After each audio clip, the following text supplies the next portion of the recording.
दोस्तों नमस्कार प्रणाम। आप सभी का हमारे यूट्यूब चैनल में स्वागत है और आप सभी देख रहे हैं स्टोरी वाइज और मैं हूं चंदन। दोस्तों आज बात करेंगे कि हमारे भारत के सबसे पहले प्रधानमंत्री पंडित जवाहरलाल नेहरू का कार्यकाल जो था वह 1947 से 1964 तक का कार्यकाल रहा है।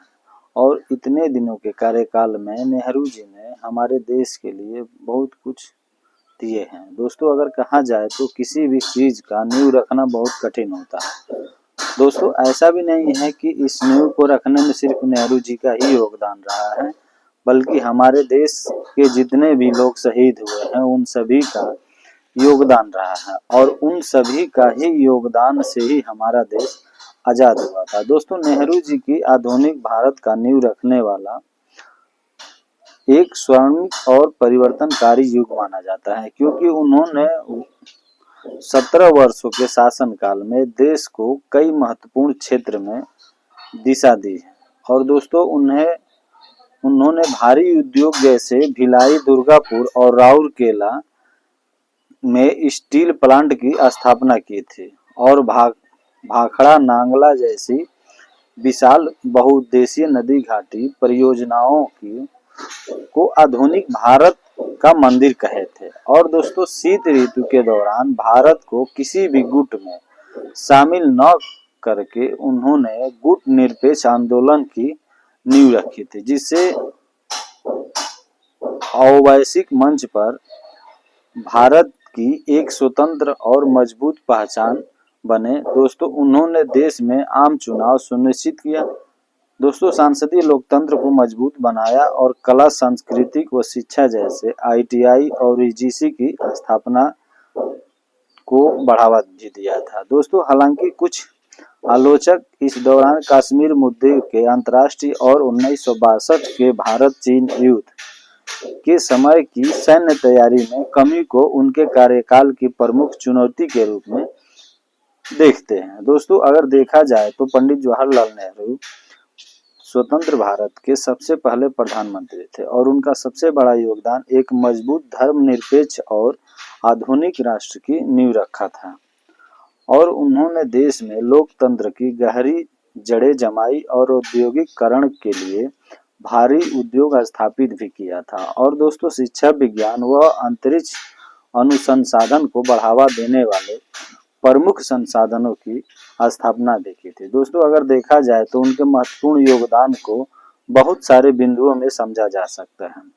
दोस्तों जब भारत आजाद हुआ था तब देश में बुनियादी ढांचे और उद्योग की हमारे भारत में बहुत कमियां थी और नेहरू जी ने अर्थव्यवस्था को गति देने के लिए मिश्रित अर्थव्यवस्था का मॉडल अपनाया और योजना आयोग का गठन किया। दोस्तों उनकी दूरदर्शिता का कारण से भिलाई, राउरकेला और दुर्गापुर जैसे विशाल इस्पात कारखाने को स्थापित कराए थे और भाखड़ा नागला, हीराकुंड जैसी बड़ी नदियों में घाटी परियोजनाओं को आधुनिक भारत का मंदिर भी कहा था। दोस्तों नेहरू जी वैज्ञानिक सोच के प्रबल समर्थक थे और उन्होंने देश को तकनीकी मामले में आत्मनिर्भर बनाने के लिए कई विश्वास प्रिय संस्थाओं की नींव भी रखी थी। दोस्तों नेहरू जी ने उच्च और इंजीनियरिंग के लिए भारतीय प्रौद्योगिकी संस्थान और भारतीय प्रबंधन संस्थान की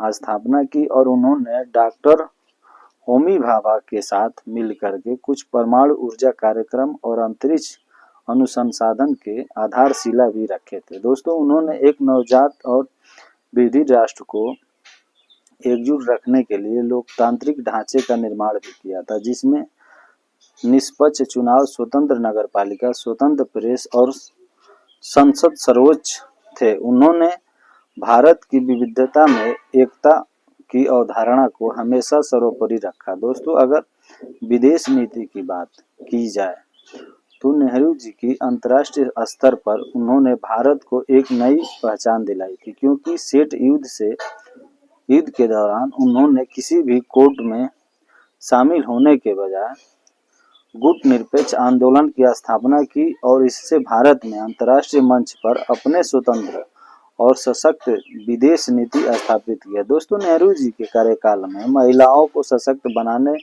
और समाज को अत्याधुनिक बनाने के लिए हिंदू कोड बिल पारित किया था। दोस्तों, इसके तहत महिलाओं को पैतृक संपत्ति का में अधिकार, तलाक और विवाह के संबंध में कानूनी अधिकार प्राप्त हुए थे।